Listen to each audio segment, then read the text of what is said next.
देख रहे हैं हमारी खास पेशकश। पाकिस्तान दुनिया का ऐसा मुल्क है जो सिर्फ और सिर्फ दूसरों की परेशानी बढ़ा सकता है, लेकिन अब उसका यह रवैया ही उसका काल बनेगा। पाकिस्तान कभी भारत से पंगा लेता है तो कभी पड़ोसी अफगानिस्तान को परेशान करता है। भारत ने तो पाकिस्तान को ऐसा करारा जवाब दिया कि पाकिस्तान अब भारत से पंगा लेने के बारे में 100 मर्तबा सोचेगा।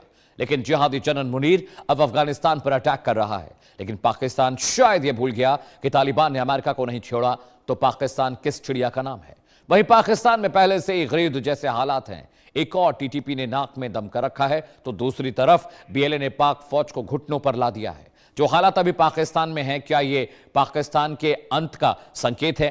क्या पाकिस्तान खंड खंड होने वाला है? इसी मुद्दे पर हम आज अपने मेहमानों के साथ चर्चा करने जा रहे हैं। लेकिन इससे पहले कि हम चर्चा शुरू करें, खास मेहमानों के पास इस वक्त की बड़ी खबर आ रही है। ब्रेकिंग न्यूज का रुख करते हैं। जी हां, पाकिस्तान का अफगानिस्तान पर मिसाइल अटैक। जी हां, इस वक्त की बड़ी खबर बताएं। अफगानिस्तान में 7 नागरिकों की मौत हुई है, 75 यूनिवर्सिटी और घरों को निशाना बनाया गया। अफगानिस्तान के कुनार प्रांत में बड़ा अटैक किया गया है। इस वक्त की बड़ी खबर बताएं। यूनिवर्सिटी और घरों को निशाना बनाया गया, सिविलियंस पर हमला किया है पाकिस्तान ने। मिसाइल अटैक की खबर आ रही है। अफगानिस्तान के कुनार प्रांत में यह बड़ा अटैक हुआ है और तस्वीर आपकी टीवी स्क्रीन पर हम आपको दिखा रहे हैं। पाकिस्तान का अफगानिस्तान पर बड़ा हमला और इसको सिविलियन इलाकों पर एक बड़ा हमला माना जा रहा है। 7 लोगों की मौत हुई है, 75 लोग जख्मी बताए जा रहे हैं। और तालिबान ने आरोप लगाया कि पूर्वी अफगानिस्तान के कुनार प्रांत में पाकिस्तान की ओर से मोर्टार और रॉकेट हमले हुए हैं। दोनों पड़ोसी देशों के बीच चल रही शांति वार्ता काफी नाजुक दौर से गुजर रही है। ऐसे में पाकिस्तान के इस हमले से तनाव और बढ़ गया है। जी हां, अफगानिस्तान और पाकिस्तान को लेकर तहरीके तालिबान वाला एंगल भी बहुत स्ट्रांग है और तहरीके तालिबान लगातार पाकिस्तानी आर्मी, पाकिस्तानी सेना और बॉर्डर पर लगातार हमले कर रहा है। लेकिन अब खबर आ रही है कि अफगानिस्तान पर एक बड़ा हमला किया है पाकिस्तान ने, जिसमें 7 लोग मारे गए हैं, 75 लोग जख्मी हुए हैं। यूनिवर्सिटीज और इसके अलावा जो सिविलियन इलाके हैं उस पर निशाना साधा गया है। जी हां, तो अफगानिस्तान पर जो रॉकेट अटैक हुआ है उसको लेकर जानकारी दे रहे हैं। क्या है पूरी खबर, ग्राफिक के जरिए आपको बताएंगे। पाकिस्तान की करतूत का पर्दाफाश फिर से हुआ है, सिविलियन इलाकों पर ये हमले हुए हैं। ग्राफिक के जरिए इंफॉर्मेशन समझिएगा। अफगानिस्तान के पूर्वी प्रांत कुनार में पाकिस्तान ने हमला किया है। 7 लोगों की मौत की खबर है, 75 से ज्यादा लोग इसमें जख्मी बताए जा रहे हैं, जिन्हें गंभीर चोटें आई हैं। घायलों में यूनिवर्सिटी के छात्र, बच्चे और आम नागरिक शामिल हैं। यानी यूनिवर्सिटी और सिविलियन इलाके में हमले हुए। पाक ने अस्ताबाद में घरों के साथ अफगानी यूनिवर्सिटी को भी निशाना बनाया है। अफगानिस्तान के पूर्वी प्रांत कुनार में यह हमला हुआ है, जहां पर बड़े पैमाने पर लोग जख्मी हुए हैं। 7 लोगों की मौत हुई है, 75 से ज्यादा लोग जख्मी बताए जा रहे हैं। और इसके अलावा जो यूनिवर्सिटी है और जो सिविलियन इलाके हैं उसको भी निशाना बनाया गया है। वहां पर अब यह बात सामने आ रही है कि पाकिस्तान ने सिविल एरियाज में भी निशाना लगाया है और उसकी वजह से बड़े पैमाने पर लोग जख्मी हुए हैं, 7 लोग मारे भी गए। अफगानिस्तान पाकिस्तान में विवाद क्या है, आइए आपको बताते हैं। सीमा विवाद की पूरी डिटेलिंग आपके लिए करने जा रहे हैं ताकि आप समझ पाए। जी हां, दोनों देशों के बीच सीमा ड्यूरन लाइन पर बाड़ लगाने को लेकर मतभेद हमेशा से रहा है। तालिबान बाड़ लगाने का विरोध करता रहा है, इस पर हमेशा से तनाव रहा है और तालिबान ड्यूरन लाइन को स्वीकार नहीं करता, वो इसे लीगल नहीं मानता, वो इसे मानता नहीं है। और यही सबसे बड़ी लड़ाई की वजह है। दोनों देशों के बीच जो सीमा ड्यूरन लाइन है उसको लेकर मतभेद है और उसे लेकर तालिबान बाड़ लगाने या उसकी फेंसिंग को लेकर लगातार विरोध करता रहा। उनका कहना है कि ड्यूरन लाइन हम नहीं मानते हैं और पाकिस्तान वाला जो हिस्सा है वो हमारा है। इस बीच आतंकी गुटों को लेकर भी मतभेद है। पीछे शुरू से ग्राफिक्स चलाइएगा। पाकिस्तान और टीटीपी को लेकर जो लड़ाई है, अफगान तालिबान टीटीपी को अपनी जमीन पर पनाह दे रहा है, इसे लेकर टसल है, जहां से वो पाकिस्तान में आतंकवादी हमले करते हैं और इस वजह से पाकिस्तानी सेना भी लगातार हमले कर रही है। अफगानिस्तान तालिबान टीटीपी को अपनी जमीन पर पनाह दे रहे हैं। इस बात को लेकर पाकिस्तान को बिल्कुल नाराजगी है, जहां से वो पाकिस्तान में आतंकवादी हमले को अंजाम देते हैं। और समझिए, तालिबान खुद पर लगे आरोपों को नकारता रहा है। तालिबान हमेशा से कहता रहा है कि पाकिस्तानी सेना जो उस पर आरोप लगा रही वो गलत। तालिबान इसे पाकिस्तान का आंतरिक मामला बताता रहा है और पाक टीटीपी के ठिकानों के बहाने अफगानिस्तान पर हमला करता है। ये बात तालिबान और अफगानिस्तान सरकार कह रही है कि टीटीपी पर हमला करने के बहाने वो हमारे सिविलियन इलाकों में हमले करते हैं और वो ज़्यादातर वर्ग के ज़्यादा जो इलाके हैं वहां पर हमले करते हैं और इसी वजह से ये मुश्किल है लगातार बढ़ती है। 2 गेस्ट मेरे साथ जुड़ रहे हैं, पैनल पर 2 लोग हमारे साथ जुड़ रहे हैं और उनके जरिए इस पूरी खबर के एनालिसिस की हम कोशिश करेंगे। जी हां, टीपी त्यागी साहब मेरे साथ हैं, डिफेंस एक्सपर्ट हैं, और श्रुति दास गुप्ता जी मेरे साथ हैं, विदेशी मामलों की जानकार हैं। बहुत बहुत स्वागत है आप दोनों का। त्यागी सर, मैं आपके पास सबसे पहले आ रहा हूं। ये पाकिस्तान अफगानिस्तान का मसला मुझे लगता नहीं कि ये खत्म होगा, लेकिन एक नया एंगल ये है कि आप तहरीके तालिबान के बहाने अफगानिस्तान पर हमला कर रहे हैं और आपकी नजर बगराम एयरपोर्ट पर है। ये बात तो सबको समझ में आ रही है। बिल्कुल सही कह रहे हैं आप, बिल्कुल सही कह रहे हैं। मदारी जब बंदर को सिखाता है तो कुत्ते को पीटता है ताकि बंदर अपने आप समझ जाए। ऐसे ही असलियत में निशाना बगराम बेस के लिए ही है। और जो मुल्ला मुनीर हैं, ये मुल्ला मुनीर वहां प्रॉमिस कराए थे। जब इनको रात को खाने पे बुलाया गया था, तब इन्होंने दो तीन ऐसे काम किए जो आज तक पाकिस्तान ने कभी सोचा भी नहीं। एक तो ये कि हम इसराइल को मान्यता दे देंगे, इनडायरेक्टली बोर्ड ऑफिस में शामिल होना और वहां पे इसराइल के पेरोल के ऊपर आना, ये इसराइल को मान्यता देना ही है, जो उनकी आवाम कभी एक्सेप्ट नहीं करेगी। जी। और दूसरा ये कि बगराम बेस, क्योंकि बगराम बेस से नजर रखी जा सकती है वखान बॉर्डर के ऊपर, और वखान बॉर्डर वो जगह है जहां से चाइना का बॉर्डर लगता है, और चाइना का जो न्यूक्लियर एस्टेब्लिशमेंट है वो वखान बॉर्डर के नजदीक है। तो लिहाजा ये जो बगराम बेस है ये अमेरिका का, पहले भी अमेरिका यहाँ पे था। डोनाल्ड ट्रंप तो ये कहते हैं कि जो बिडेन को वहां से वापस आते टाइम इसको कम से कम नहीं छोड़ना था, लेकिन खैर छोड़ दिया। अब वो इसे वापस लेना चाहते हैं। अफगानिस्तान किसी कीमत पर नहीं देना चाहता, पाकिस्तान उसे चाहता है ताकि वो अमेरिका की गुड बुक्स में बना रहे और उसे चार पैसे मिलते रहे। लेकिन ये इतना आसान भी नहीं है। खैर, उसने हमला किया। अब कुनार, कुनार एक प्रोविंस है अफगानिस्तान का जो खैबर पख्तूनख्वा के सामने पड़ता है। खैबर पख्तूनख्वा प्रोविंस है पाकिस्तान का। टीटीपी, तहरीके तालिबान, पाकिस्तान खैबर पख्तूनख्वा में ऑपरेट करते हैं। अफगानिस्तान कहता है कि टीटीपी का मसला तुम्हारा इंटरनल मसला है, वो तो आपके यहाँ ऑपरेट करते हैं। पाकिस्तान कहता है आप इन्हें शरण देते हैं, उसकी अफगानिस्तान मना करता है। पाकिस्तान की तरफ से कई बार ये अटैक हो चुके हैं। टर्की ने, सऊदी अरबिया ने, कतर ने, और तो और चाइना ने इनकी मध्यस्थता भी कराई है। टेम्परेरी ट्रूस हो जाते हैं। एक अफगानिस्तान जिसे पाकिस्तान अपने स्ट्रेटेजिक डेप्थ मानता था, अपना फ्रेंड मानता था, आज उसके साथ लड़ रहा है। एक तो पाकिस्तान का कैरेक्टर यहीं से साबित हो जाता है कि ये पैसे के लिए कुछ भी कर सकता है। इसीलिए लोग कहते हैं कि षड्यंत्र के ऊपर, झूठ के ऊपर, चंदे के ऊपर पलने वाला ये देश, इसकी कोई क्रेडिबिलिटी है ही नहीं। पर इन्होंने वहां अटैक किया, सिविलियंस पे अटैक किया, जलालुद्दीन अफगानिस्तान यूनिवर्सिटी पर अटैक किया। अब वहां पे 7-8 लोग मारे गए हैं, जिनमें औरतें भी हैं, बच्चे भी हैं। 75 के करीब लोग वहां पे घायल हुए हैं। ये कहते हैं पाकिस्तान वाले कि वहां पे कैंप है टीटीपी के, जबकि ये सिविलियन यूनिवर्सिटी है, गांव का एरिया है, गांव वालों के ऊपर भी अटैक हुए हैं। तो इसे कोई कैसे एक्सेप्ट करेगा? अब अफगानिस्तान रिटेलिएट करेगा। मगर बड़ी बात अब शुरू होती है। अफगानिस्तान आज की तारीख में अगर गौर फरमाए तो एक किस्म से वो एक ऐसा प्रोजेक्ट बन गया है कि वो रेंट के ऊपर अवेलेबल है। मेरी इस बात को समझने की कोशिश करें। रेंट के ऊपर अवेलेबल है मतलब क्या होता है कि जो नेबरिंग कंट्रीज हैं वो उसके ऊपर इन्फ्लुएंस कर सकती हैं। उसमें भारत भी शामिल है और चाइना भी शामिल है। आने वाले समय में ऊंट किस करवट बैठता है ये तो समय बताएगा। पर सिचुएशन इतनी खराब है कि पाकिस्तान जो पहले ही टीटीपी से, बलोचों से, पीओके से, सिंध से, ईरान जो वहां पे इमरान खान है उनके सपोर्टर से पहले ही परेशान है। अब हो सकता है कि अगर ये फ्लेयर अप हुआ तो ईरान भी इसमें साथ आ जाएगा, क्योंकि ईरान ने ये कहा है अभी हाल ही में कि पाकिस्तान के ऊपर भरोसा नहीं किया जा सकता।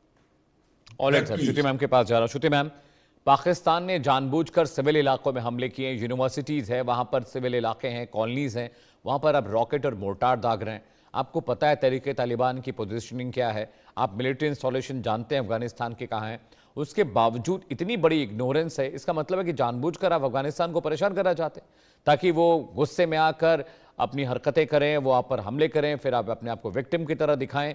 और ये सोचिए मैम, यूनिवर्सिटी पर आपने हमले किए हैं और ऐसा तो है नहीं कि पाकिस्तान को पता नहीं अफगानिस्तान के लोकेशंस के बारे में, कोई अनजाना हमला तो हुआ नहीं था ये।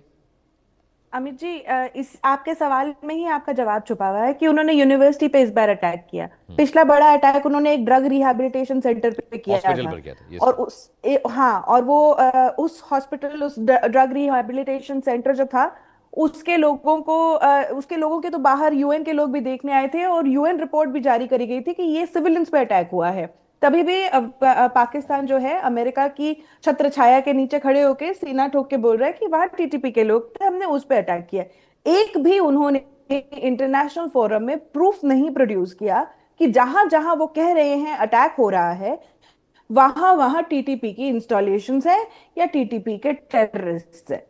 अनलाइक इंडिया, जहां इंडिया ने अपने करे, हमने बताया कि ये देखिए ये वाला एक अटैक, ये वाला इनका ये सेंटर है, ये सेंटर है, ये सेंटर है। उसके बाद हमने उसमें कौन कौन लोग जो मौत के घाट उतारे गए थे टेररिस्ट, उनकी लिस्ट भी। जी श्रुति मैम, शायद आपका नेटवर्क इशू आ रहा है, मैं दोबारा आपके पास आऊंगा। त्यागी सर, मैं आपके पास आ रहा हूँ। श्रुति मैम, आप मुझे सुन पा रही हैं?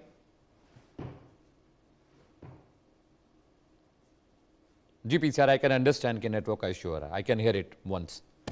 टीपी त्यागी जी के पास जा रहा हूँ। टीपी त्यागी जी, जो सवाल मैंने पूछा श्रुति मैम से, मैं वही आपसे भी पूछ रहा हूँ कि ये जानबूझकर सिविल इलाकों में हमले होते हैं, जानबूझकर मासूम लोगों को निशाना बनाया जाता है। और फिर श्रुति मैम, आप मुझे सुन पा रही हैं? जी, प्लीज आवाज आई कंटिन्यू मेरी? Answer ma'am. हाँ जी, I am so sorry. The thing is कि उन्होंने ये दो कारणों से ये कर रहे हैं। पहला कारण त्यागी सर ने आपको बता दिया कि बागराम एयरबेस है जिसके जो एसेट्स है वो यूएसए कंट्रोल करना चाहता है, तो वो तालिबान को पहले वीक करना चाहते हैं, उनको मजबूर करना चाहते हैं कि वो ये डील करें। और दूसरा है, सऊदी अब मांग रहा है कि आप आके इंस्टॉलेशंस अपनी यहाँ पूरी फर्म करिए, क्योंकि अब दिख रहा है कि ईरान और यूएसए का इतना कुछ अच्छा इस वक्त जो सीज फायर है वो शायद ना होल्ड करे, एक और लहर आ सकती है वॉर की। तो उसमें अपने लोगों को वहां ना इंस्टॉल करे, इस युद्ध का कोई वो ज्यादा बड़ा हिस्सा ना बने जिससे ईरान नाराज हो जाए। तो इसीलिए वो ये एक पहले से ही झड़प कर रहे हैं।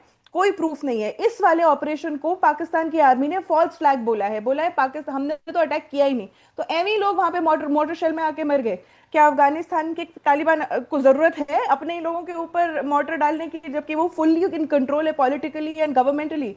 तो ये इसका कोई मतलब नहीं बनता। आसिम मुनीर जो है वो एक डबल गेम प्ले कर रहे हैं। ईरान को दिखाना चाहते हैं कि हम आपके खिलाफ किसी भी तरीके से जंग में नहीं उतरेंगे, और अफगानिस्तान को वीकन करना चाह रहे हैं यूएसए के लिए, जिससे जब वो बहुत कमजोर हालत में हो तब यूएसए जाके अपने एसेट्स वहां पे कंट्रोल कर सके। बिल्कुल मैम, यही पूरा एंगल है। टीपी देखिए सर, देखिए ये पूरा पहले दिन से जब अफगानिस्तान पर हमला हुआ तहरीक तालिबान से, जब जंग शुरू हुई, तो ये समझ में आ रहा था कि अमेरिका के प्रेशर में पाकिस्तान ने ये किया है। और बगराम एयरपोर्ट तो अब नहीं मिलने वाला, क्योंकि भारत वहां पर कब्जा कर चुका है, भारत के जेट्स वहां पर ऑलरेडी हैं बगराम एयरपोर्ट पर। अफगानिस्तान सरकार मुझे नहीं लगता कि इतने प्रेशर में कभी आएगी कि पाकिस्तान को बगराम फिर से सौंपेगी। सर जी, अफगानिस्तान सरकार अगर बगराम बेस को सौंपना भी चाहे तो क्या भारत ऐसा होने देगा? सवाल ये है, हमने जो अफगानिस्तान के अंदर अपना इन्वेस्टमेंट किया है और एक लंबे समय से उस काम को हम चला रहे हैं, तो हम ये नहीं चाहेंगे कि हमारे पड़ोस में इस तरह की सिचुएशन बने कि पाकिस्तान को अपर हैंड मिले। ये तो एक बात होगी। दूसरी बात यह कि पाकिस्तान ने ईरान के साथ ये दिखाने की कोशिश की कि मैं आपके साथ हूं, जबकि असलियत में ऐसा नहीं है। अगर ऐसा ना होता तो ईरान के अरागची ने और ईरान के बाकी लोगों ने ये ना कहा होता कि पाकिस्तान के ऊपर भरोसा नहीं किया जा सकता। क्यों? क्योंकि वो अमेरिका के टुकड़ों पर पलने वाला देश किसी भी मध्यस्थता में निष्पक्ष कैसे रह सकता है? और ये सवाल बिल्कुल सामने आया कि यस, पाकिस्तान अमेरिका की बात को तो आगे बढ़ाता रहा, लेकिन उतनी तवज्जो उसने ईरान को नहीं दी। लेकिन अब ईरान को देना भी चाहता है। ईरान को भी गेम समझ में आता है कि सऊदी अरबिया ने इसके साथ में, पाकिस्तान के साथ में एक डिफेंस पैक्ट कर रखा है, और एक मजबूरी ऐसी आई कि पाकिस्तान को क्लियरली ये अनाउंस करना पड़ा कि अगर युद्ध होता है तो वो सऊदी अरबिया के साथ ईरान के खिलाफ लड़ेगा, यानी कि वो ईरान के खिलाफ है। अब अफगानिस्तान में जो तालिबान है, उन तालिबानों ने क्लियर कट समर्थन दिया है ईरान के लिए कि हम ईरान के साथ हैं। अब इसका क्या मतलब निकलता है कि पाकिस्तान सऊदी अरबिया के साथ ईरान के खिलाफ लड़ेगा, यानी कि तालिबान के खिलाफ भी लड़ेगा, और तालिबान के खिलाफ लड़ेगा, उसने करना शुरू कर दिया है। तो this country can not be relied upon. पर मैं जो आगे बात कहना चाह रहा हूँ वो ये है कि मूसलाधार बारिश होने से पहले बूंदाबांदी होती है, और वो बूंदाबांदी अच्छी खासी काफी समय से चल रही है। ये जो टीटीपी के अटैक्स हो रहे हैं खैबर पख्तूनख्वा में, या बलूचिस्तान लिबरेशन आर्मी के अटैक हो रहे हैं, या पीओके के अंदर विद्रोह है, या सिंध में विद्रोह है, ये दरअसल में बूंदाबांदी है। और जो मूसलाधार बारिश है वो ये है पाकिस्तान का फ्रेगमेंटेशन। जो चीज जितनी तेज गति से ऊपर बढ़ती है उतनी ही तेज गति से नीचे भी आती है। ए मीटियोरिक राइज ऑलवेज गेट्स ए मीटियोरिक फॉल।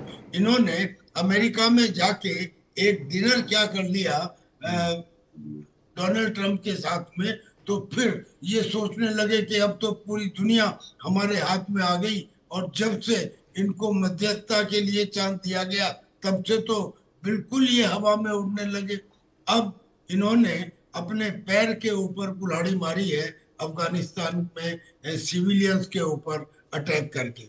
इसका रिपरकशंस होगा, और इसका रिपरकशन मैं समझता हूँ वो होगा जो पाकिस्तान झेल नहीं पाएगा, क्योंकि अफगानिस्तान के जो लड़ाके हैं, अफगानिस्तान में ना कभी ब्रिटेन रह पाया, ना रशिया रह पाया, ना अमेरिका रह पाया।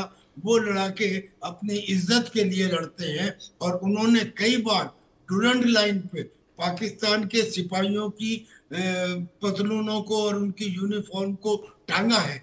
एक ये भी सिचुएशन आ गई थी कि पाकिस्तान को अपने सिपाहियों के डेड बॉडीज को ले जाने के लिए गधों का इस्तेमाल करना पड़ा था, ये बात गाड़ी भी नहीं थी।